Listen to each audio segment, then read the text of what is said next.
Right, well, good evening to everyone here in the Qubit, and I think the 33, we've got 39. 39 we've got watching online, and hello to those of you who are going to be watching at some point in the future on YouTube. Welcome to our first talk of the 2023-2024 season, and I'm delighted to say that we're starting on a really high note with Siddy Holloway coming to talk to us. Afraid though you've got to put up with me for a couple of minutes with the usual announcements before we get on to the main event. First of all, if you haven't done so, can you please either switch your mobile phones to silent or turn them off? I see Sam's one of the ones checking. Is he guilty? Okay. And equally, if the fire alarm should go off, then please leave as quickly as you can by the fire exit at the back, which is lit, or the fire exit here where Siddy's standing, and follow the instructions of museum staff. Okay, a couple of announcements about forthcoming activities. And first, one straight off the press. I'm pleased to announce that we will be holding a special Friends sales event at Acton on Wednesday the 20th, just before the Acton 4-day open event. Admission will be from 13:30, last admission at 15:30, and the store will close at 4 o'clock. As usual, if you want to come, can you please bring your membership card? And also, I'm afraid there won't be access to the rest of the museum, but John King has told me that the store will be well stocked, and I think an e-news will go out in the next couple of days detailing a bit more what will be on for sale. After that, on the 28th, which is a Thursday, 28th of September, 2 o'clock, we will be having at Acton in the Holden Room the couple of times postponed Roy Watts talk on trolleybus memories and bus presentation. Booking now is available for that online if you want to do so. Then 5 weeks from tonight, our next event at the Cubic is Andrew Braddock. Now Andrew, who probably many of you know, is going to tell us that it could only happen in Belgium. Not quite sure what, but it will do that. It's actually part 4, 150 years of trams in Antwerp. So again, Andrew is always a good speaker, so I would advise if you want to come book for that one. Then, I've got another one, I think. There is also, at the end of October, Roy, we have a tour which will be a Green Line experience, reenacting one of the routes. Details again are on the website, and you'll also find that in terms of trips, we have now put up details of trips right the way through 2024. They're not open for booking yet, but if you want to look at what's coming up, get some dates in your diary, I suggest you have a look. For those of you who use the website, I've hoped that you've noticed that in the last few months, it's actually become easier to use and easier to navigate, certainly looking at future bookings and things. And for that, I'd just like to thank Jim Jones, who is still here, because he has put in a lot of time improving the website, and I would commend it to you. Now, before Siddy gives a talk, our chairman, Mike Southgate, just wants to say a few words. Thank you. Thanks, Graham. Siddy, I'm curious to know, are there still 33 watching? Well, I don't know, let's have a look. I just want to know how many people are turned off as a result of hearing Graham. Or whether the numbers have gone up. You can do all introductions if it's gone better. Still 39. 39. So may I have my own thanks to those of you in the room, and also the 39 that are at home watching as well. Before we start the main proceedings, Sam, you're looking very relaxed. Would you please come and join me? Well,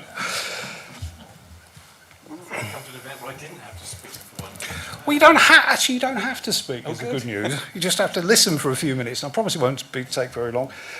The relationship between a museum and its supporting friends group can be very rewarding, but it can also occasionally be fraught with disagreement. We are fortunate in that the London Transport Museum Friends have always enjoyed a cordial, a supportive and productive relationship with this, our museum. I know that Barry and Sam, during their respective times at the museum, have spoken at many conferences explaining how such a relationship can be made to work so well. It is all down to the respect for each other's roles and to close and cordial personal relationships. Sam has been a good friend to the friends and given due credit to the importance of our role in assisting the museum to achieve its goals. Our substantial financial support helps to oil the wheels, as Sam has been the first to acknowledge. Sam, as director, enjoyed the benefits of Friends membership throughout his museum role.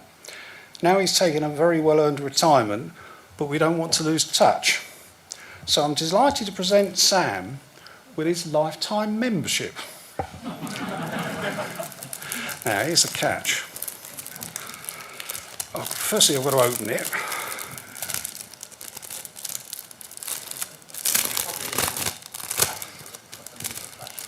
Well, the problem is Barry's concerned about the flash. And also to reassure you that actually it's not really, we have a smaller version. Is that one of these ones? Is this one of these ones that you wipe off the name for the next one? Like a donations check? I couldn't possibly comment.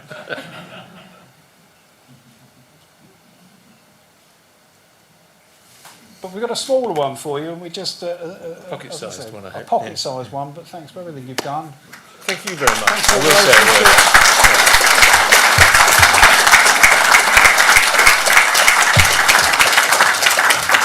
And that's why I cleverly manoeuvred you over there. It was very cunning. I mean, I thought I was here to support Siddy tonight, which I'm delighted to be able to do. Thank you very much for that. The Friends have been a really important part of my time as director. I remember Graham Bruce was chairman when I first came here, a man who could do the entire AGM while I was in the lavatory on the way to the meeting, I remember. By the time we got out, it was any other business. Followed by the wonderful Brian Staines. Brian, from whom we inherited corporate membership scheme, which has been such an important part of the museum's success and the relationships that we've built over long term. And then, of course, brilliant chairmanship under Barry and latterly Mike. I was very struck when I came to the museum that there wasn't any volunteering for example. So corporate members scheme, beginning to do kind of serious amounts of volunteering, let alone all that the depot enabled us to do when we opened in '99. Has, you know, the Friends and the museums had a marvellous kind of symbiotic relationship over a long period of time, and I'm delighted to continue to be a member. It does say not transferable on here, so I just have to sign it really quickly, and then you can't, as with the donations checks, wipe it off and ready for the next one. But thank you, Mike. Thank you. I'll take that home, wipe it clean. Yes, thank you very much. Thank you all very much. I look forward to being an active member of the Friends, writing for the wonderful new version of the magazine.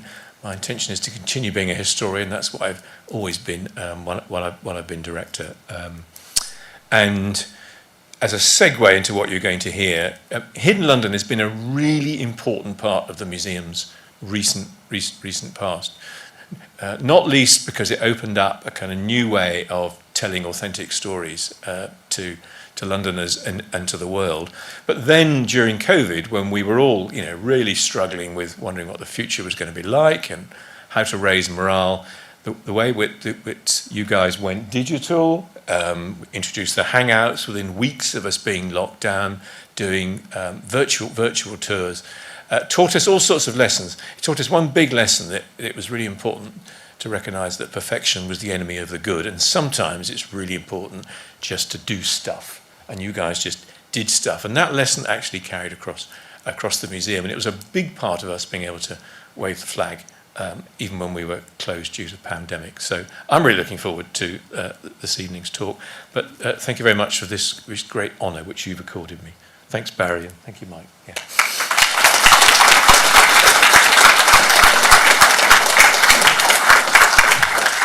Maybe wish you the very best in your well-earned retirement as well, and we look forward to your volunteering at Acton. After an introduction like that, I think we should just throw to Siddy. So, Yeah. Siddy All Holloway. right. Thank you very much. The floor's yours. Hello, everyone. Can you hear me? I mean, I don't even really need the microphone. I'm so loud after being tour guide for such a long time that I don't even need the boosting.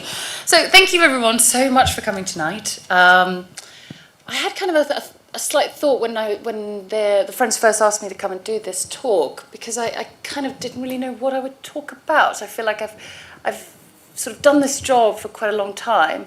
But then as I was speaking to a friend, sort of trying to figure out what to do it about, and she was like, I don't really actually know what your job is. I know what the TV stuff is, but I actually don't know what your job is. And I was like, well, I'm the Hidden London engagement manager. And she was like, what does that mean?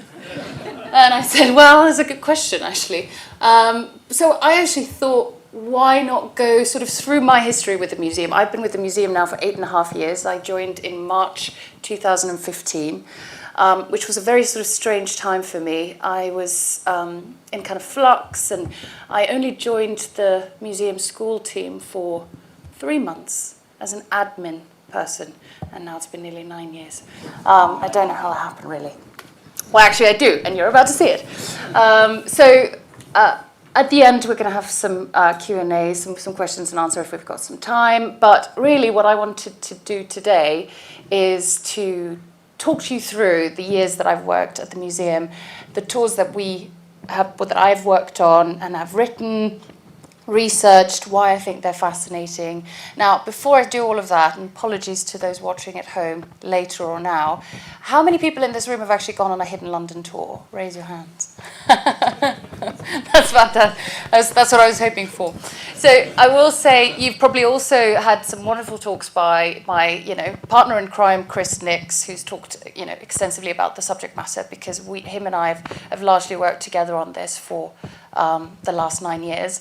So there'll be some replication of what he's told you, but I'll tell it differently anyway, so it'll be different.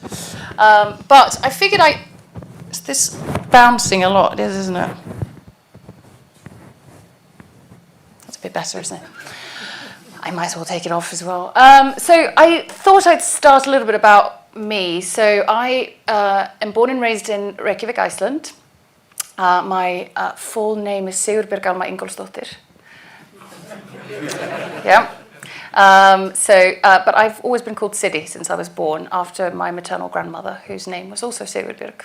So my mother's actually here tonight, and she was the one who named me that very difficult name, and I'm the only one of her children that actually lives abroad. But she's all my sisters have got very simple names. I'm just going to turn this one off.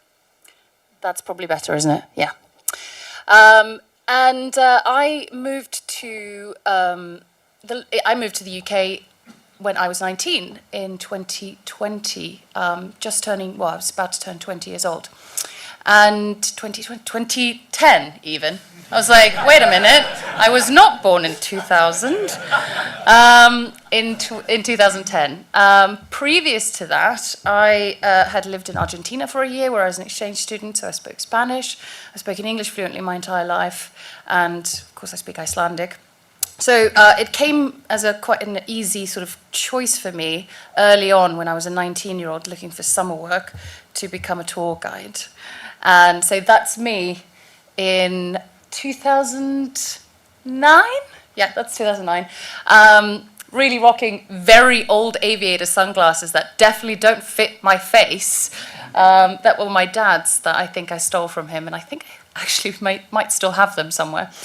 But I was a tour guide at the Glacial Lagoon in Iceland, and it was my first kind of dip into the world of tour guiding. For those who don't know, I'm actually an actor originally by trade, or an actress, however you'd like to call it. And the fundamentals of being a good tour guide is being a good storyteller, and is being able to cohesively put together a narrative, make it engaging and fun, but also being able to confidently speak to people, to engage with them, to, all of those things that you have to do as an actor on stage very easily transfers over to being a tour guide. So I found that quite early on, even before I moved over to London. So I moved to London in 2010 to go to drama school. I trained at Rose Bruford in the BA acting course, and I graduated in 2013. And shortly after that, started doing the actor life, which is auditioning and trying to get work and doing odd jobs here and there. And so quickly after that, I started tour guiding around London. My first ever tour that I did was a Jack the Ripper walking tour with 40 people around the East End. And, gruesomely talking about bits being, sliced off here and there. And it was my first sort of dip into London's history, in any real sense. And it quickly grew. So from being a Jack the Ripper tour guide, I quickly kind of gathered more and more tours for this company that I was working for. I ended up being a private chauffeur / tour guide for people, mostly Americans coming over, wanting a Downton Abbey tour of Highclere Castle and Bampton Village in Oxfordshire, and that sort of things. So I had been a tour guide for quite some time before I joined the London Transport Museum, like I said, in 2015. Isn't that a great photo? Yeah, I know, it's so flattering. And I joined the Safety and Citizenship team in 2015. So I had been a teaching assistant, I'd been teaching, I'd been tour guiding and that sort of thing. My intention was actually to move home to Iceland in the summer of that year. And I got offered a 3-month contract at this place called the London Transport Museum, doing admin for the Safety and Citizenship team. And I thought, that's great. I was amazed by the idea that I would have my weekends back because it was, a Monday to Friday job. And so I joined there, and quickly it sort of turned out that I think the team realized that I liked talking, and I was quite loud, and that I found it quite easy to learn things, off by heart and then deliver it to people. So quickly I moved on from admin to becoming a school liaison officer, so those people that go into primary schools and teach Year 6 children about, how to travel safely on the network before they get their zip cards. I found that really fascinating. And I remember in the office that we had here in Covent Garden, 35 Wellington Street, we had these cramped offices. I'm sure some of you might have remembered them. And there was this guy that was always bouncing in and out, coming in and sort of talking for a little bit and then coming out. And I was like, who is that? Well, that was Chris Nix. And those of you who know him know that that's quite an accurate description. He's sort of like Tigger, that jumps around. And at one point, I'd never really spoken to him. To me, he was the big boss. He's my boss's boss. And I'd never really spoken to him much, but I remember he was running the London Marathon. My parents are marathon runners, and I run as well. So I remember we sort of first chat around that. And they were starting this program called Hidden London. And they were looking for somebody to help them kind of shape it a little bit, do some training with the guides that were going to be delivering it. And because I'd been a tour guide for that, for all those years, and I knew kind of what the business and what a good tour looks and sounds like, Chris asked me if I wanted to help. And I thought, I can spend the summer in London, that'd be all right. Again, it's been nearly 9 years. Now, what is Hidden London? We've talked about this before. Now, people often think we take people just into disused and abandoned spaces.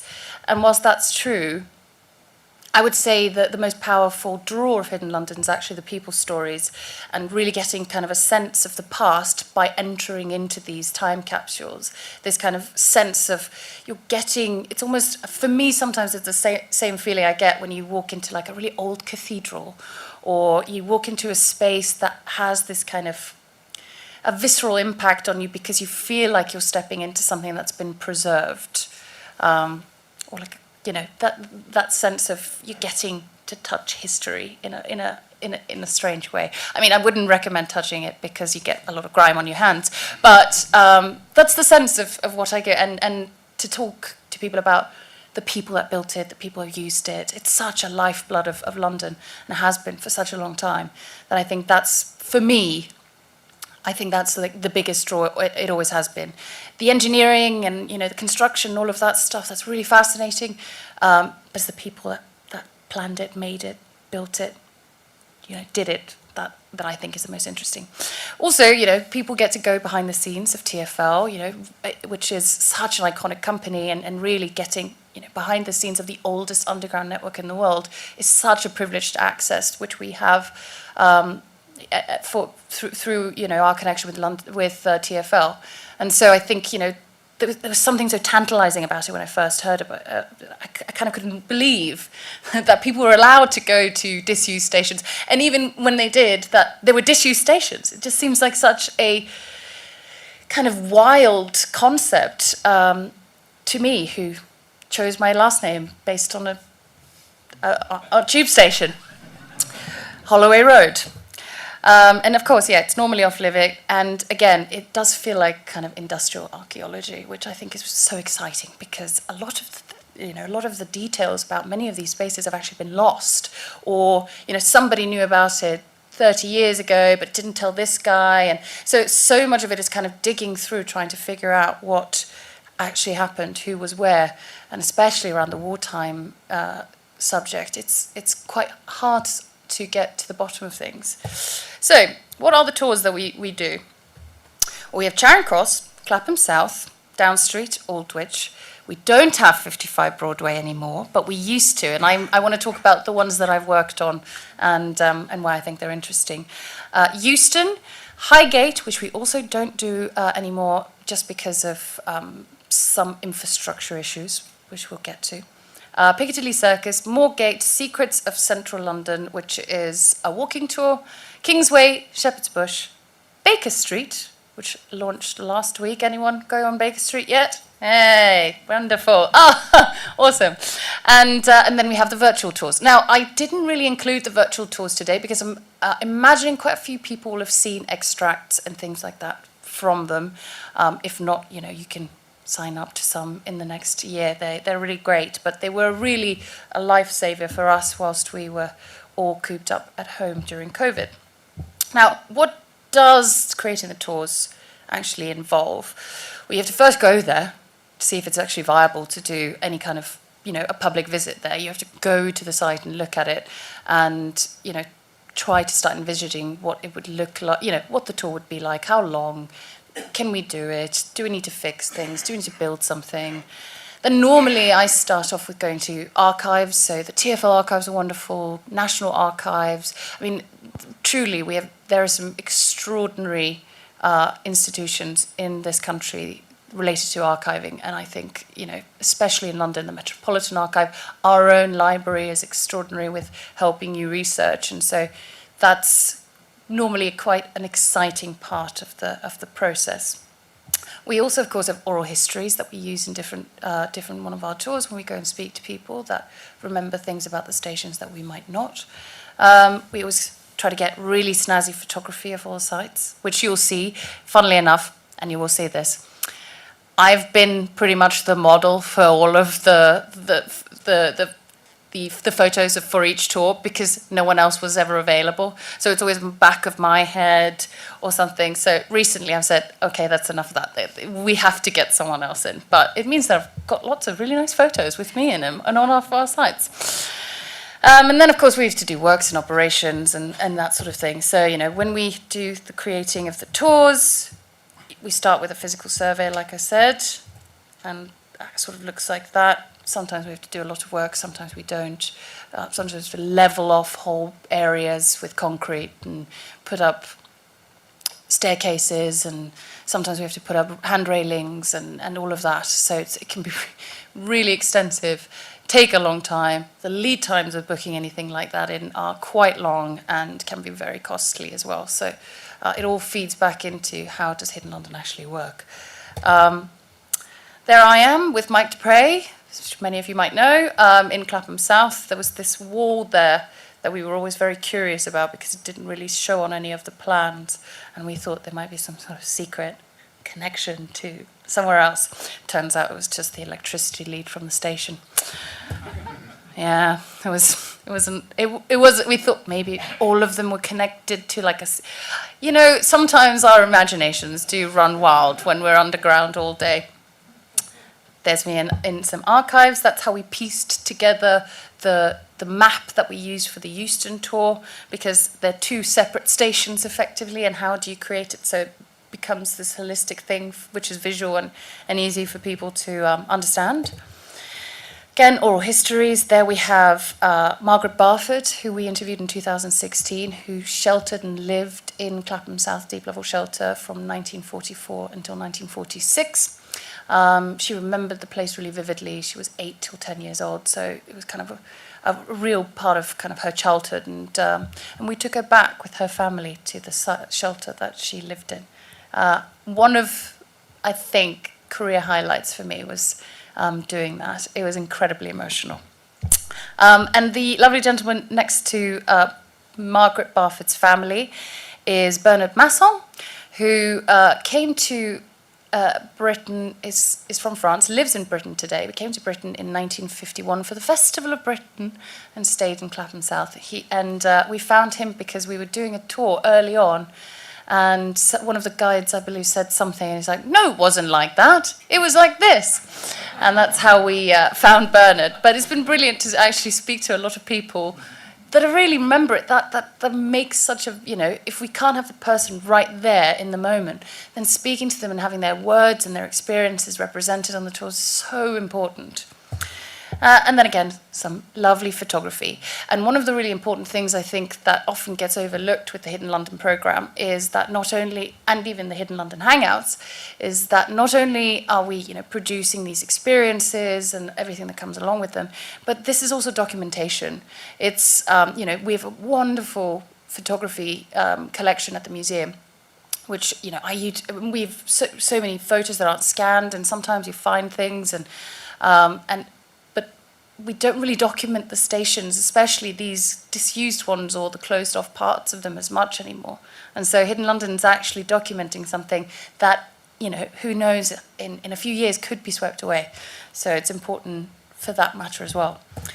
Even though most of them have got, stick of blonde hair out in the corner or something like that. And then, of course, as I said, works that we have to do. The top one in the top left corner, we actually had this splitter at Euston. Some of you might have done the Euston tour already. We had this splitter at Euston to be able to bring people into the ventilation area. And because it was, meant for ventilation, we had to level off the entire floor with concrete. And we had to get, TfL contractors to do it. It took ages to get through. It was so expensive, but that's the sort of stuff we actually have to do in order to bring people into these spaces. Often people go, why don't you just open up and let people roam around? It's like, well, we can't do that. These are safety critical environments. This is connected to one of the biggest, and frequently used underground systems in the world. That we have to be very rigorous on everything. And particularly in dark spaces like that, it only takes a slight fumble and somebody can get injured. And we do all sorts of things before each tour, before all of that, in the background, whilst we're working on things like operations and whatnot. I've got my colleague Laura does the operations along with my colleague Mark. I do the content side. So I research the tours, write the scripts, write the booklets, write all the panels, and then talk and teach the guides the content. So it's kind of separated into those different areas. But I didn't always do that. It's actually changed and evolved. So like I said, they were looking for somebody back in 2015. I remember it was June. They were looking for somebody who had tour guiding experience, could help with training of some of the guides, and just kind of giving general pointers. And I remember coming down and watching a few tours that first day, and writing a lot of notes, just because I thought it was so fascinating, and I thought, you could do this and you could do that, and if you did, if you changed this slightly, and if you made that a little bit bigger and whatnot. I wrote all these notes, and I was, really animated, telling Chris, telling other people how I felt about it and what I thought could be done better. And the next day, I remember Chris called me into his office, and I was like, oh no, he must have not liked how many notes I was taking. And he said, no, it's great. Do you want to actually help us with it? So I became the Hidden London lead guide to start out with. Charing Cross was my first tour that I worked on. I mean, it's such a fantastic space for those of you who've not been there.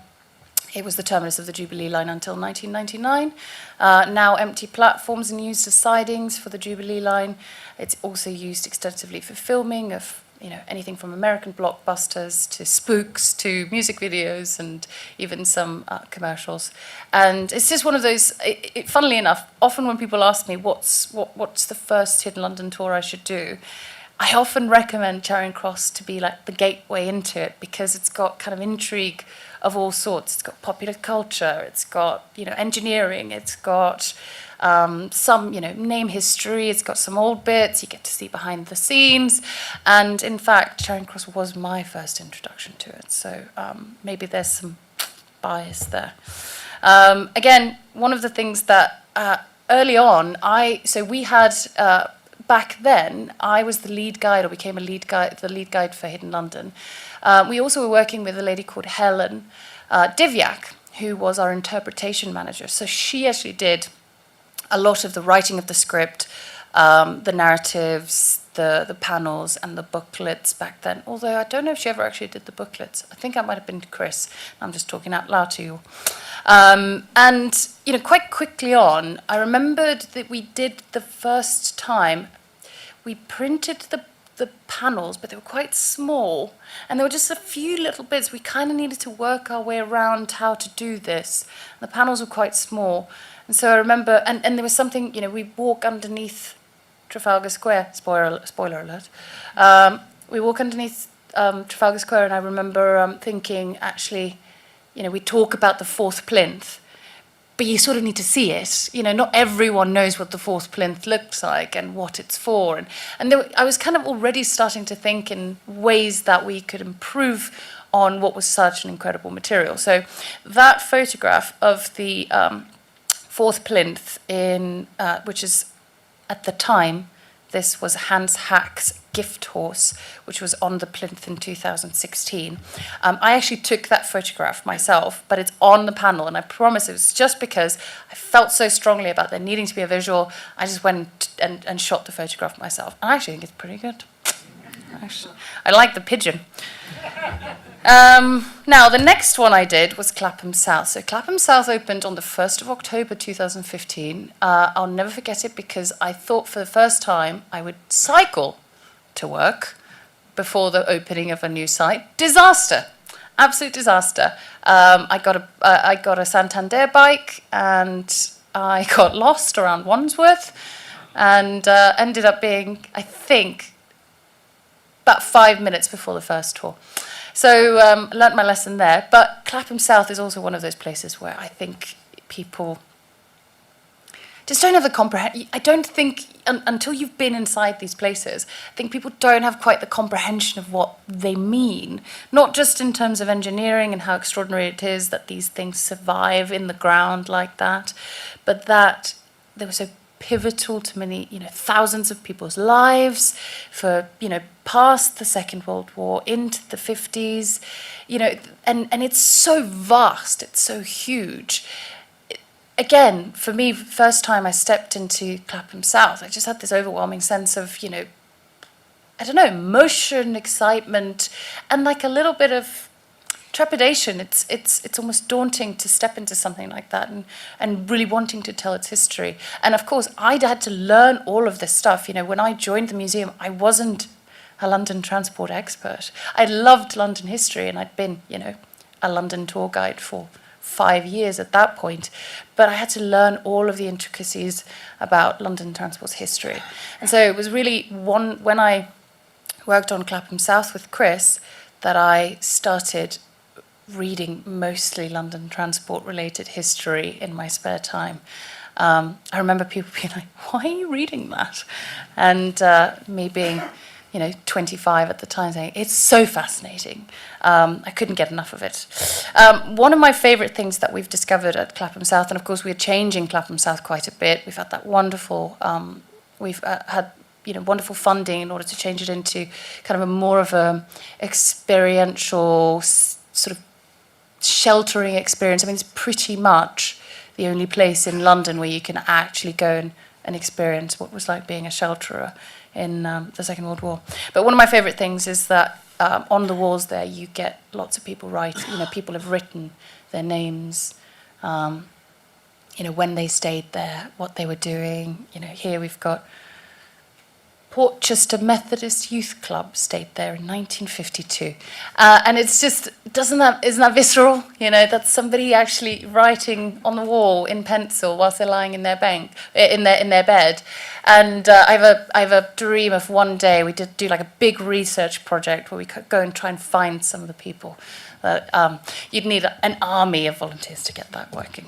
And sometimes very tired down there, and you need to have a little bit of a rest. No, of course, I just wanted to see for myself whether it would have been very comfortable to sleep down there or not. I can confirm it was very tranquil, and had a nice little 10-minute nap. We've also been, trying out different things with the site over the years, so we did a screening there of different things related to the shelter and to the Blitz and to the Second World War. And so hopefully, and in the next few years, we'll be developing it further. And Chris has been doing a wonderful job just getting it to a state, because, it's effectively a derelict tunnel, to getting it back to a state of being able to, operate as a full visitor attraction will be really exciting. Now, the third one I started working on was Down Street. And that's when I really started realising, that the Hidden London could be something really special. So for those who don't know, Down Street is a station between Hyde Park Corner and Green Park, closed in 1932. It was then used as the headquarters of the Railway Executive Committee during the Second World War. All of which, on the platform, the rooms for that conversion are still there. So interesting and so fascinating to kind of see, a place that was used for that purpose during that time.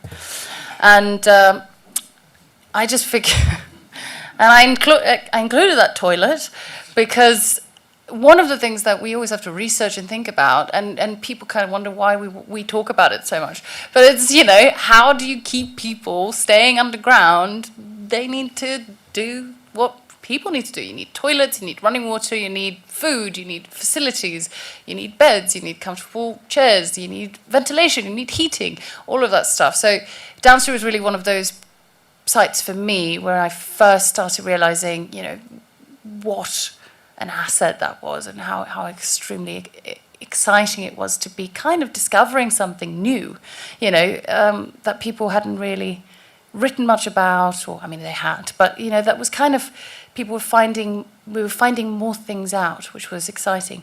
And the tunnel up in the top left corner is the one that's probably been the most exciting, which is trying to figure out what was built in that tunnel, because according to all the plans we had at the depot and all the plans we could find, this was supposed to be completely empty, used as a ventilation shaft.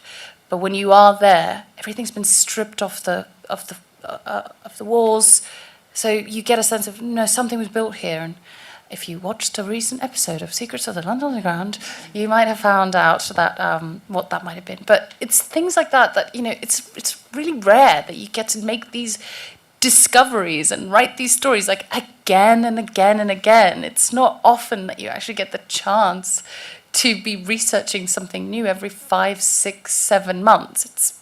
It's a huge gift. So thanks, Sam, for letting me do that as well.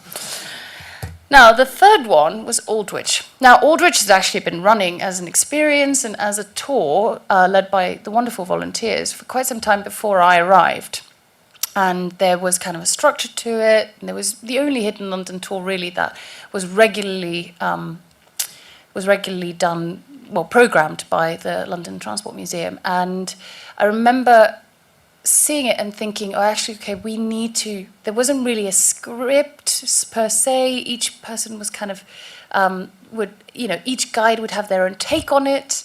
And what's tricky about that is when you make something into a commercial product, even though, the passion, you need to make sure that the customers are getting the same experience every time, because otherwise, it's hard to replicate and duplicate if we're not all following on from the same starting point.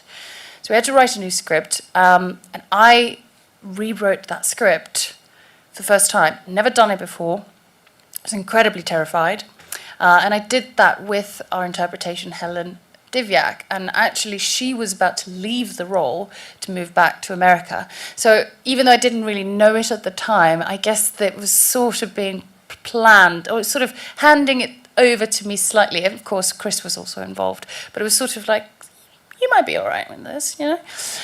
And I remember being quite terrified, and also writing, writing a new booklet.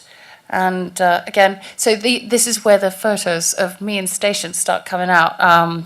So I do apologise. It does seem quite excessive. But it was also the first time I ever did any of my own, the first time I did archival research. And this was at the archives of the National Gallery. Because it's quite widely known that Aldwych was converted for storage of the Parthenon marbles and other valuables during the Second World War. At the time, it wasn't actually well known by many that it had been converted in 1917 for the First World War and largely for the National Gallery. And so I sort of went, well, why? And we had someone in the team, in the learning team, that had just changed jobs and moved over to the National Gallery. So I just sent her an email, said, can I come? I'd never done any archival research before, and found all of these extraordinary things that then made it straight into the tour. And my kind of appetite for that had been whet, because there's nothing quite like having the original documents, in your hand and knowing that happened, or this is how they did it, or this guy had, the guard had a revolver which was this particular, brand, and this is how they built the walls, and it was this thick, and it just lends so much more authenticity, I think, to what you're talking about, to really hold that primary source in your hand. And I loved that. The map, because it's been drawn on by them planning as they're being planning the store for all these incredible works of art that I've put there next to it. So these are the things that were being kept in Aldwych Station during the First World War, and so I remember just being blown away by that. You might realise we've only just come up to So I started, like I said, June 2015. We're only at March 2016. So in the space of about a year, all of these were created and written and done. When I think back on it now, I'm like, how did we do that? Exhausting. Now 55 Broadway, I do miss having 55 Broadway. 55 Broadway, the former headquarters of the London Underground, extraordinary building designed by Charles Holden, opened in 1929. Iconic structure that you see towering over St James's Park Underground Station, and just amazing to get to take people around. Fortunately, it was handed over in just before lockdown in 2020. And again, we had some brilliant stories there. Barry was one of our oral histories, gave us a good account of what it was like to work in the officer's mess, dine in the officer's mess, sorry. And a drink or two, or five. And so that was just, again, it's funny because, people often ask me now, how do you know so much about this subject? And I'm always like, I don't, that there are so many people that know far more than me, but I know a lot about this because I kind of just incrementally got exposed to more and more and more of it, and I was so hungry for the information that I just couldn't get enough. But as I said, there we are again, all these photos of me, topping everywhere. But this was a presentation we gave the night that the building was handed over. It's going to become a hotel whenever they start building it. I don't know how that one's going. But I remember it was the presentation was called Farewell 55. And actually, honestly, if we could, I would love to do some more tours there because it was fantastic. Now, in quick succession after 55 Broadway, we did Euston. Euston was quite challenging in terms of at the time we still had the beautiful Melton Street building, which was our headquarters at the time, but it was quite challenging in that it was the first time we did a tour where we had to kind of weave in and out of the public station in order to get people to their locations, and so logistically it was quite tricky, and also trying to wrap your head around the history of the Northern Line in that area, because you've got the Hampstead Tube, then you have the City and South London, and the City and South London building had been torn down, but that one hadn't. So there's quite a lot of you had to give the audience quite a lot of backstory to just get them to a place where they go, right, this is really exciting and I'm on board now. And I think often, especially the LTM friends will realise this. I think, the Hidden London tours are great for enthusiasts, but they're also written for, with anyone in mind, that anybody can have a sense of enjoyment of visiting them. And so it's really hard not to assume knowledge when you're talking about the Underground. I'm sure many of you can relate to that, where you go, well, obviously it was the Piccadilly line, and somebody goes, I have no idea what you're talking about. So it's a really tricky balance to strike. And I remember, again, I'm just highlighting some of my favourite research tidbits that we found.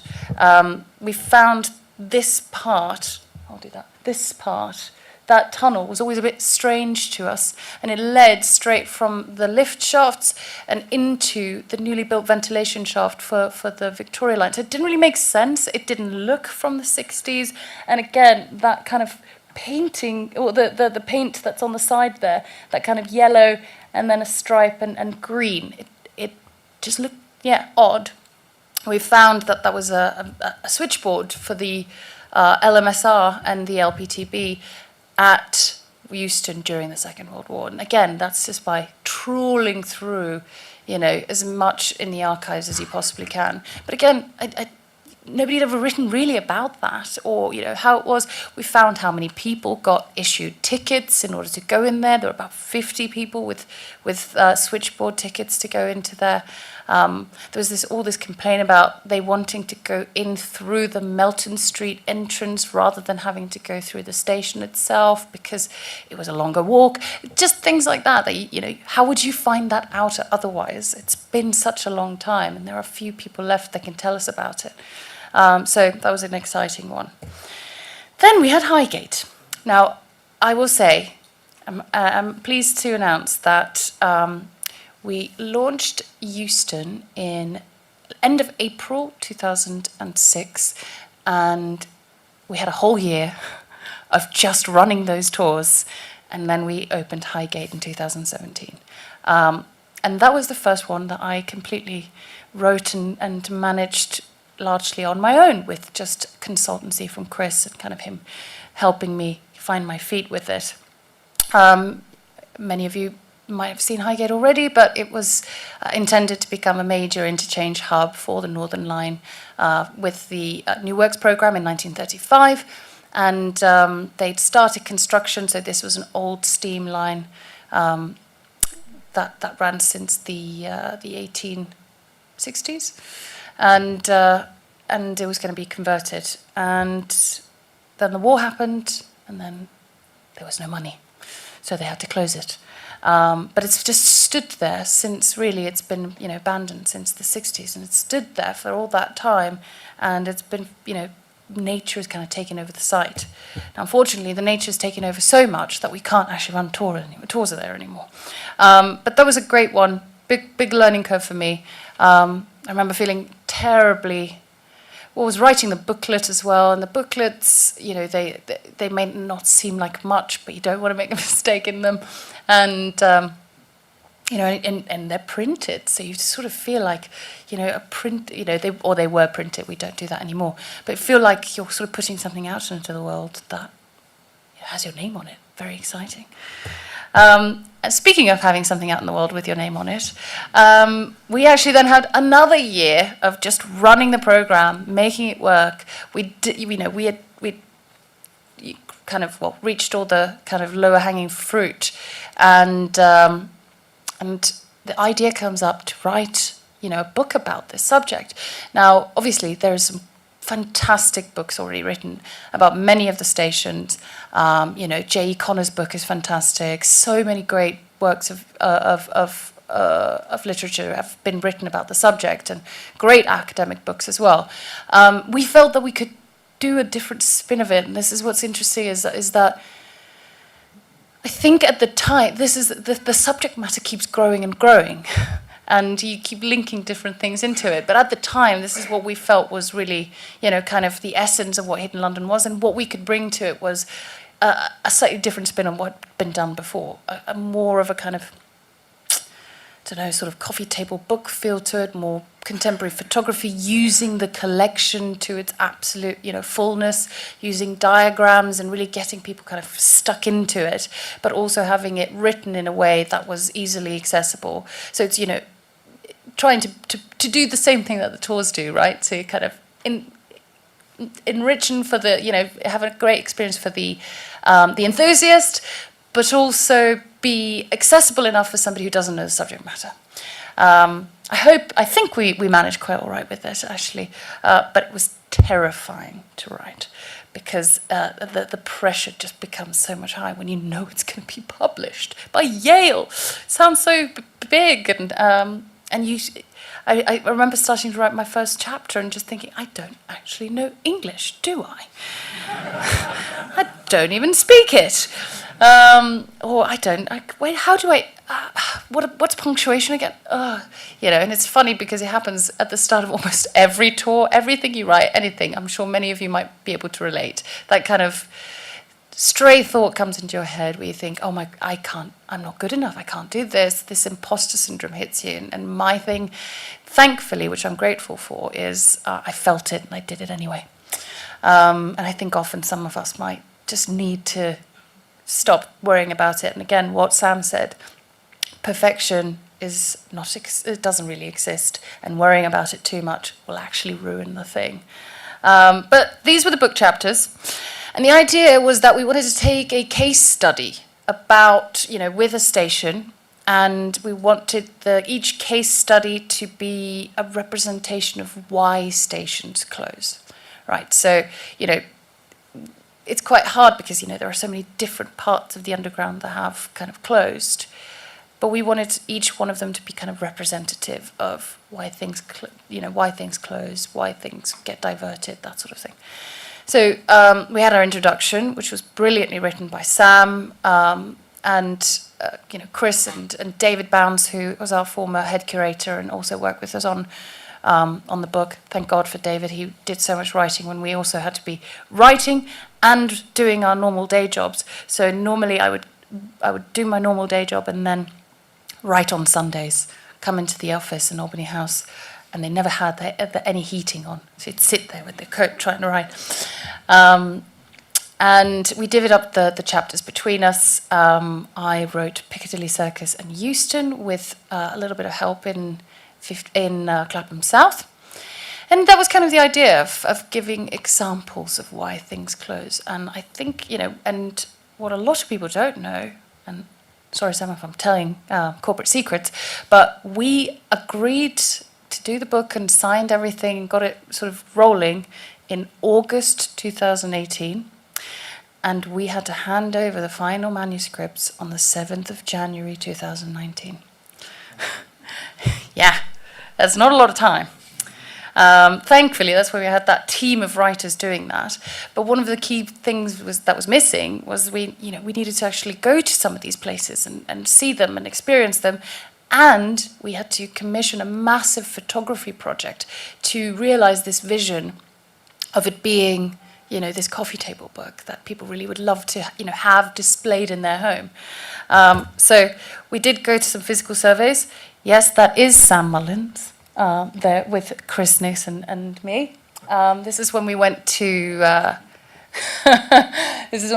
King William Street, the first disused deep tube station in London. Kind of a station of legend, and one that I've now visited quite a few times due to the bank upgrade project. But at the time, nobody had been there for such a long period, and it's always been shrouded in a bit of mystery because it was only open for just over 9 years. So we did some physical survey, and then we did that photography project. And the thing about that is that you couldn't just hire a photographer and send them on their way and say, can you shoot this for us, thanks, please.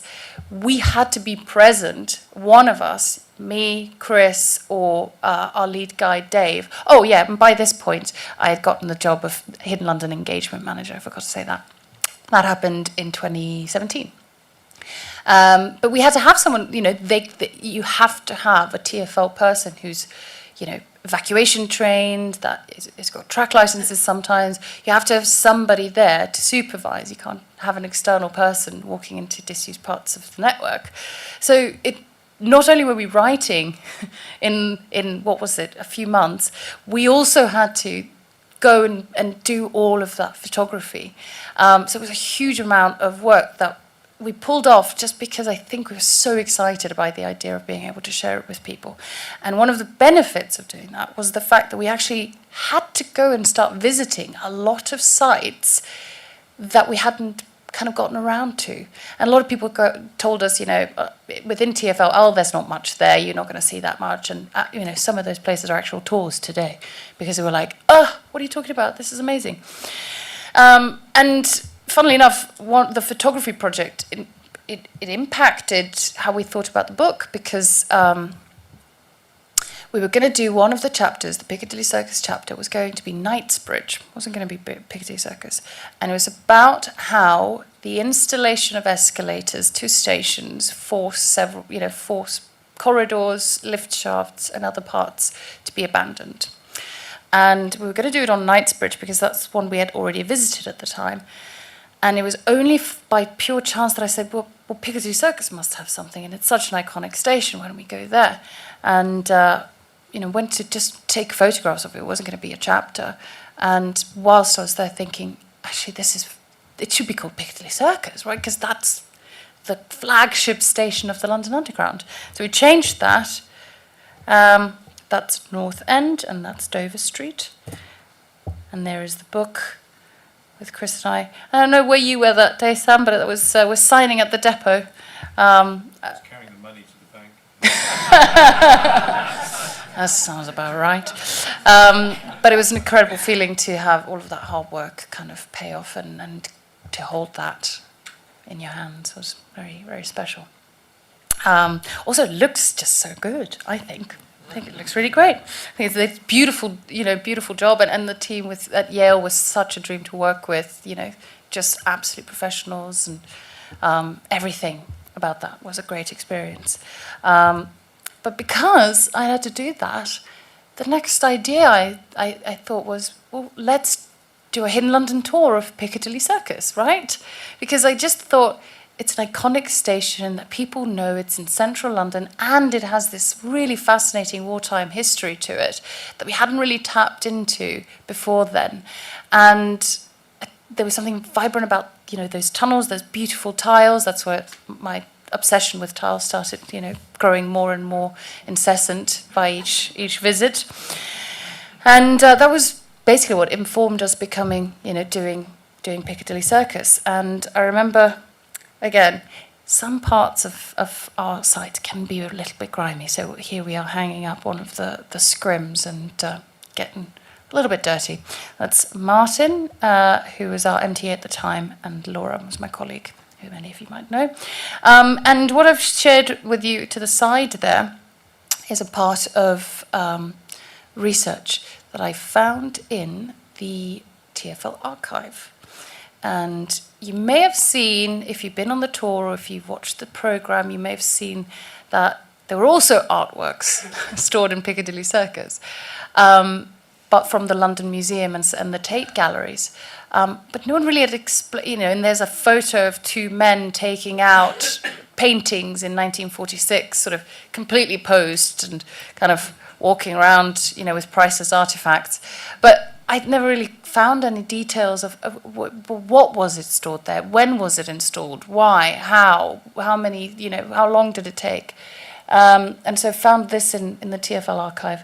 So they were actually originally stored at Dover Street, which is Green Park today.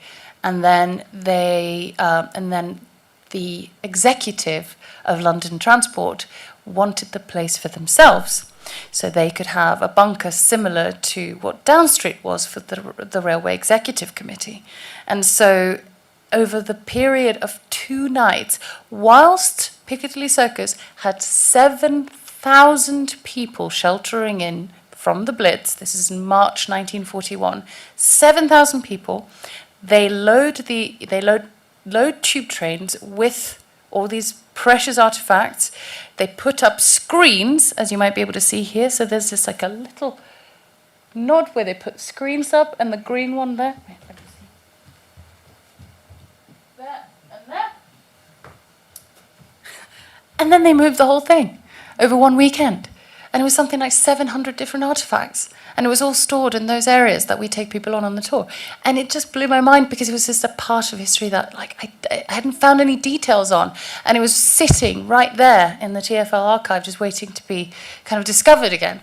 And it's just little bits of details like that that really bring spaces to life, I think, at least, in my opinion. Then, of course, we had the luck of doing the exhibition. The exhibition was such a rewarding experience. Now, obviously, I only helped with certain parts of it, making sense of it and whatever needed from the Hidden London side. The curators of the museum did all of the big heavy lifting of putting that together, and Chris really led on, how he wanted, he was the sponsor for it, how he wanted the content to come across.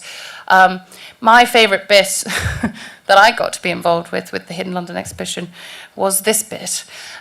Chris had this idea of one of the waiters in Down Street's mess room, so he recreated the mess room, the executive mess room of Down Street Station, where people could, they had lovely sherry and brandy that was 75 years old and excellent cigars and caviar, but we wanted you to be able to press the service bell and for the waiter to show up and talk to you, right? And so we did the whole thing, put a casting call out. It was the first time, and as an actor, I was like, oh, this is so hard, because you get we got self-tapes back, and then you're watching it and you're like, oh, this is what it feels like to be on the other side of the coin here. And you realise, oh, everyone's great. It's just about nuance and, oh, that person looks a bit more like this guy in the photo and that sort of thing. So it did reassure me a little bit as an actor that, if any actors are out there watching this, it's probably just, not you. But I wrote the script for him to write to do this, and we trimmed it a little bit. We should have trimmed it a lot more. It was too long. I'll admit that today. But it was a really fun experience, and I found this old video because it was all done in green screen, right? Because we just wanted his silhouette to kind of step in and talk to you enjoying the exhibition. Did people see the exhibition? Yeah? Okay. And because of that, there's always got to be a bit of messing around. I hope this is going to work, because otherwise it's going to be... And it is a bit anticlimactic already, so... But I think we... Anyway. Do you want me to jump and be somewhere? 1, 2, 3. Yeah. So I found that one. But that was a great experience. Again, it's building up on all these different things. And I'm so grateful for having been given the chance to do it, because it's just building up on skills upon skills. And so it just felt weirdly like somehow all those years ago in 2015, I was the right person kind of there at the right time. And maybe because I named myself after a tube station, I got sparked, got marked by the transport gods. And again, so next tour that we wrote, which opened in February of 2020, it wasn't open for very long, unfortunately, was Moorgate. Now, Moorgate was a really fascinating one where we'd discovered in 2018 when we were doing a lot of research for the book. And again, it was one of those that, because we wrote about it in the book, we wanted to then make it into a tour. So that's the Great Head Shield for the Great Northern City. Many of you might have seen it already and some lifts of the City and South London Railway. So this would have been from 1900 when it got extended. It's just extraordinary to see stuff like that still surviving, I think. And I think that was a patrons tour, perhaps, in that. And there's me standing next to a big fan. For scale. Now, of course, then COVID hit, and we were all kind of wondering, do you remember, we thought, I think the plan was, by the 30th of April, it'll be over. I think fairly quickly on, we realized that we could do something. Everyone was navigating Zoom for the first time. We were all having quizzes with our mates from all over the world. And we decided to tap into that energy, and we started the Hidden London Hangouts, which had been an idea of Chris's, and he'd gotten Alex on board, but he wanted it to be a podcast, not a video thing, not a YouTube thing. But because a podcast would have been more difficult to produce at the time, and we just thought, let's just do something. Let's, jump on Zoom and see what we can do. And quickly, it just grew into the most beautiful community that we have now. I think we've got 143 Patreons and so many people that watch us every week when we're on. We're on a break at the moment, but we'll be back soon. And through the Hangouts, it's actually been the most extraordinary thing because creating that much content over that much time, it's been over 3 years. It means that you push yourself further and further, right? So we started visiting stations that we didn't know what we'd find there. Would there be anything disused? And it just expanded our arsenal of spaces, places, stories to tell, 1,000-fold. And really was also, so helpful that we were doing the Hangouts at the same time as we were doing the TV series. Because then we'd know, actually, that's a really good story. We know we can get something there. You suddenly just know all of these spaces so much better because you've gone there and visited them. And we do actually do some research before we record the shows, believe it or not. So, you read up about them. And having that catalyst has really helped us, I think. And there we are on a Route Master after having an afternoon tea tour. It's very relevant because it's a Route Master. After that, we had Kingsway. Many of you might have been on that. Kingsway tram tunnel, tram subway, which we get kind of access to through Camden Council. That was an interesting one because it was the first time I was actually researching something that wasn't to do with the underground. It was to do with trams and kind of that infrastructure instead of the underground. And that was quite interesting to me. And then we had Secrets of the London Underground, which came about we started filming the first series in January 2021. I remember because we used to always had to wear masks everywhere, and it was very cold, and all the streets were completely empty. But how did it come about that show happened? Well, so I was a guest on Tim Dunn's show, The Architecture of the Railways Built, in 2019. So I did the interview with them in May 2019. We went to Down Street, and I, at the time, had done some media interviews through, whilst we were opening different sites and whatnot at the time. Kind of thought it would be that, really. But we had such good kind of chemistry, and it really worked well, and the whole day flowed so well. And then I got a card from the executive producer a few months later, saying thank you so much for being part of the show. You were really great, and we really enjoyed having you on. Something to that account. I can't remember the exact wording. And I had already been thinking, and Chris and I had been talking, and this is 2019, so it's pre-COVID. We haven't started the Hangouts yet. That it would be great to do a TV show about it. I thought, if we could bring the subject matter to the masses, so to speak. People would be really fascinated. So I emailed Rob out of nowhere, the executive producer, and asked if he would grab a coffee with me. He did that here at the museum. We had a cup of coffee. We ended up walking around the Hidden London exhibition, and I think 2 weeks later, Chris and I took him on a tour of Angel Station, trying to convince him it would be a really good idea. Then, of course, COVID happened. A lot of things had to work out, but that's how it came about. And Rob was on board almost immediately, and then we just had to work out how to do it. And I think it's evolved really nicely through that. But some of the highlights of working with the team, and when we also had a very fancy red carpet opening in July 2021. It was nice because I got to buy a new fancy dress for it. Now see. Now, talking about the Hangouts, and don't worry, we're nearly to the end, and we got some time for some questions. The Hangouts were also a catalyst for the next station that we opened as a tour, which is Shepherd's Bush. Had nothing to do with the fact that it's my local station. But we had never really told the story of the Central Line. I'd never really researched much into the Central Line because none of our sites had been on Central Line stations. So it was a new kind of world for me to explore and really kind of diving into the Central Line. Fascinating original terminus of the Central London Railway, opened in 1900. It's been completely rebuilt, so it doesn't look at all like it is as old as it is, but has some really interesting and fascinating stories, and of course connected to, the wider kind of change and upgrades to that area. Even some sheltering. It can't be a Hidden London tour without talking a little bit about the wartime, right? Things found there that was really interesting, and that ventilation shaft that we take people into was used as a shelter for over 150 people, which probably would not have been as comfortable as some of the other ones we talk about. But there we go. And then our latest one, which is Baker Street.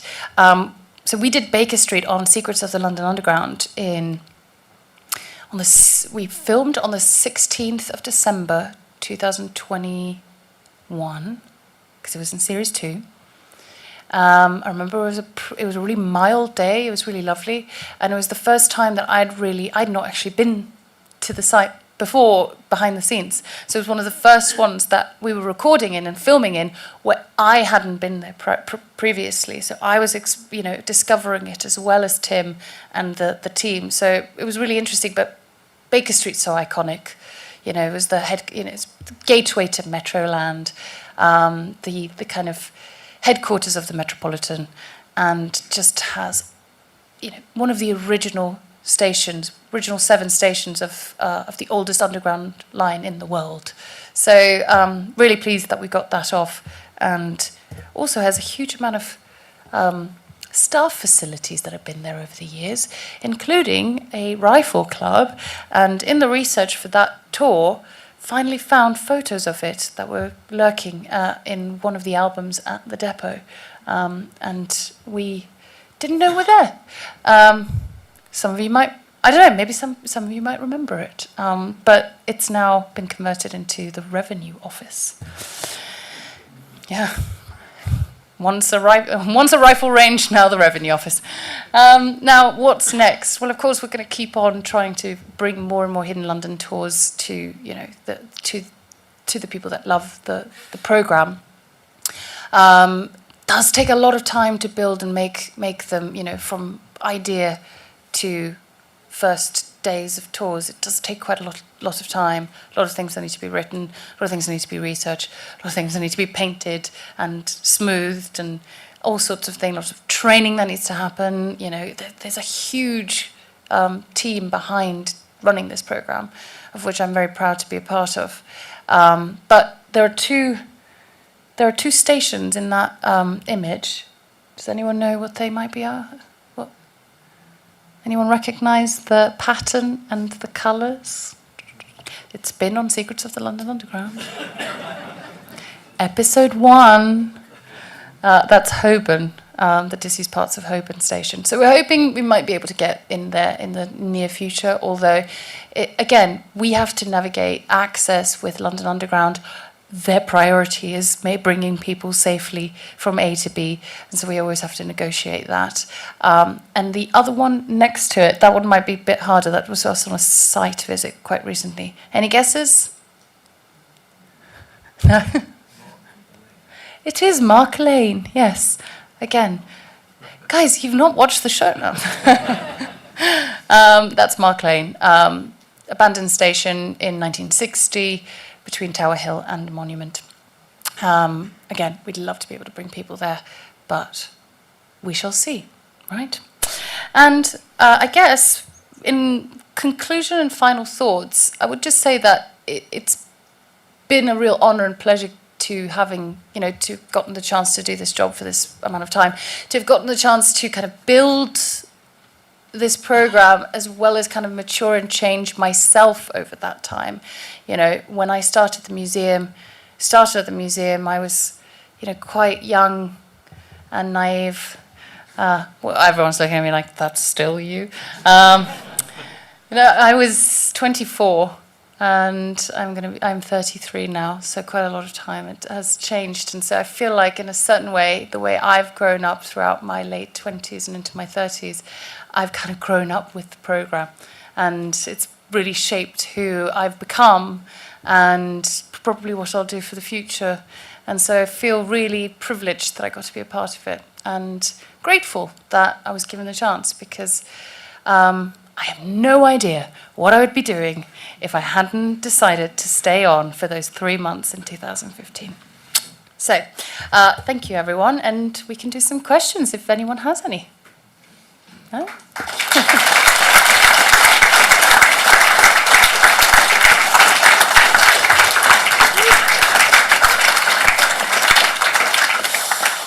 So, do we have any questions, or everyone's super tired of listening to my voice? Yes. Are you going to continue to do online versions of the tours? Because they do make it very inclusive. Some of us are getting less mobile. Yes. And it was very good being able to see during the lockdown things that I'm starting to feel I'm not going to get to physically. Yeah. Well, we don't have any plans to do versions of the physical tours on in virtual format, simply because we've already got quite a lot of that information out in terms of the Hangouts and other videos that we put out there. And even though it seemed like it's a huge amount of work to put one of those together, and it's a huge amount of editing and so we will still be running those that we have been in the past. So all of the ones that we've created, so that's Brompton Road, York Road, King William Street, Holborn, Kingsway, Aldwych, Euston. We'll still be running some of those, and there might be appetite to do more of them in the future.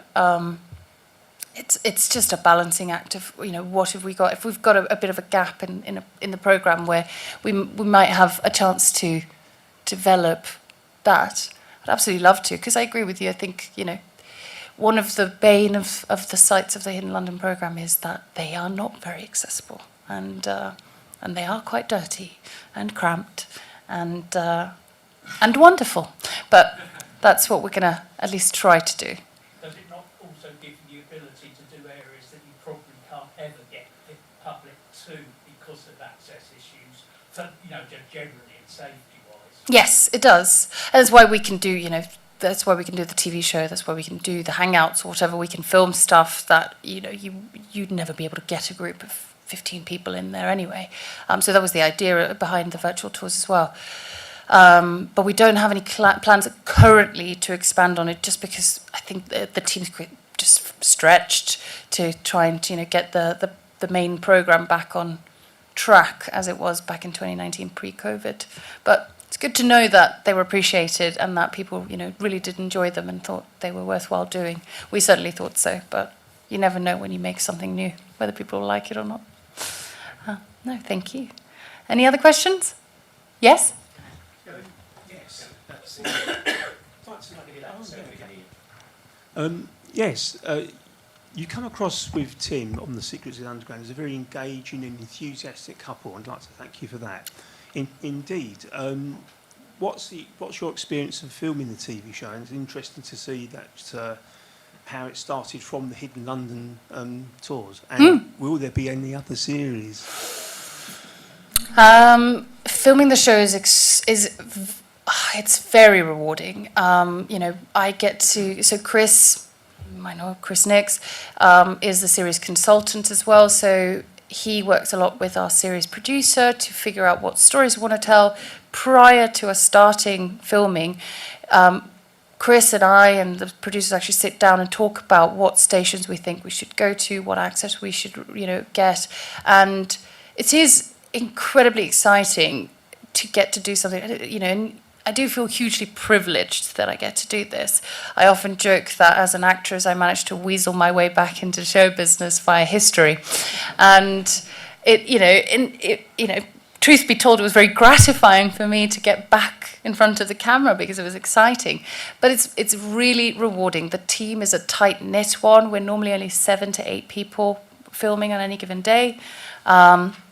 We've had a lot of the same people throughout the 3 series. It's, you know, Tim gets so excited when he sees anything new.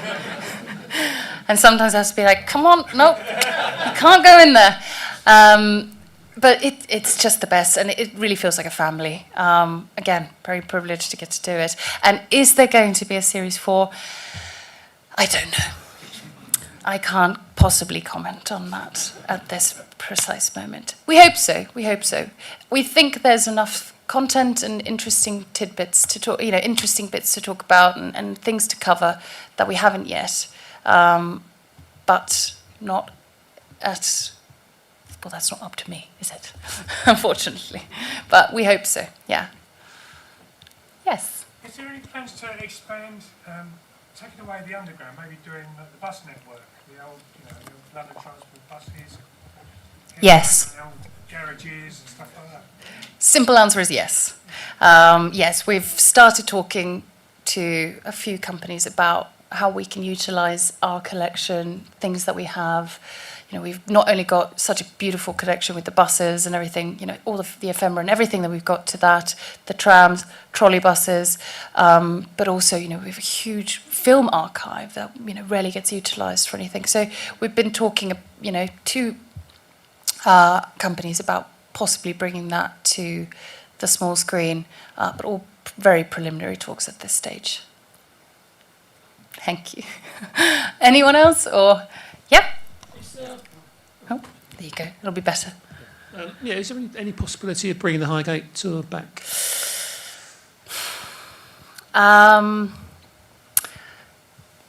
Quick answer is no at the moment. And it's simply because the infrastructure itself has deteriorated so much that there's some strengthening work that needs to happen with the concrete canopy. So if you guys ever did if anyone here did the tour, we always had hard hats to make sure that nothing, you know, fell on people's heads. It's unfortunately just rapidly through COVID, because people weren't visiting the site, you know, wasn't as much maintenance or whatever being done to them. At the moment, that investment, I think, would be too high at the moment. But if that issue were to be resolved, we'd love to go back there. I miss my woodland walk in Highgate. Right? Right? Yeah? I don't know if you can answer this, but who originally had the idea to start marketing Hidden London instead of keeping it away from people? I only say this because years ago I used to be with Railway Ramblers, and we'd write to people and say, we're doing a walk, can we come and see such and such? And when we did that with Highgate, not only were we told we can't go in, but also some heavies turned out on the day, just in case we trespassed. Oh. To be fair, I've been at Highgate when trespassers literally, you know, walked in, and I was like, what are you doing? And they just, you know, so it was a very, very common occurrence, unfortunately. Go on, sorry. So that may have been the reason. But Yeah. I think it's a far better idea to allow people in and take money off them rather than spending money to keep them out. I agree.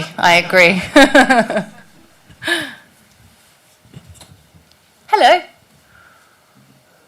for an excellent presentation. Thank you. Imitation, I guess, is the sincerest form of flattery. And I was recently in the Northeast, and they did something that they acknowledged was based on the principles of Hidden London. Really? Which was a track walk on the Tanfield Railway up to the Causey Arch. Oh. I need to email them and get a free ticket. I was privileged to be on the first of the tours of Baker Street. One of the things that struck me was how different it was to Euston. In my little head, I had imagined that it'd be very similar to Euston. There would be disused tunnels with loads and loads of advertising material. It must have been halfway into the tour before we even got to a tile, which was unusual for Hidden London. Mm-hmm. But when I came out of Baker Street, I looked at the mansions and I looked at some of the things that were surrounding that were associated with the Met and with interchange. And I wonder if you couldn't revisit some of the stations and tell the story of the architecture that's above them, because that too is fascinating. Yeah, that's a great idea. That oversight development that we talk so much about on different tours, it's a really interesting concept, isn't it? Because, like you said, there's so much about it. But yeah, that's a great idea. I haven't actually ever really thought about it like that. But yeah, that sparked something. I mean, the parallel one is there any possibility of looking at things like the transfer of the country end of the Central Line to London Transport it was then, wasn't it? London Transport. Oh, you're talking about the Great Executive. Euston and that sort of thing? Yes, over that sort into, of thing. yes. Yeah, I mean, there's some fascinating architecture there. Yeah. Well, funnily enough, we had... Also the way they linked it up. Yeah. Well, that's true. We had, before COVID, a few years ago, there were two brilliant volunteers at the museum who were doing tours of Clark stations, of Leslie Green stations, and of Holden stations. And we had plans to kind of incorporate possibly that into the programme. Then COVID hit, and we just haven't had the chance to kind of, start those ideas back up again. The focus has been largely of trying to kind of get everything, geared up and rolling again. But it is really worthwhile, and talking about the different architectures and learning about it is so fascinating, because prior to doing this job, I don't think I had much of I didn't really think about architecture that much. And I'm now completely obsessed with it. My poor husband has to listen to me going, "Oh, look at that, that's got to be from the 1860s, because look at those floral," And so it's a great idea. Thank you for bringing it to me. We'll definitely add it to the list of many things to possibly try to do with the programme. Right. Yeah. I'd just like to say, Siddy, thanks for rounding off my birthday today. Oh, happy birthday. Well, there we go. Let's give you a round of applause. Right.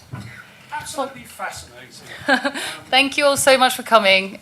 Really appreciate you taking the time, all this time, to listen to just me rabble on about myself. So thank you. It was brilliant. Come on, another one.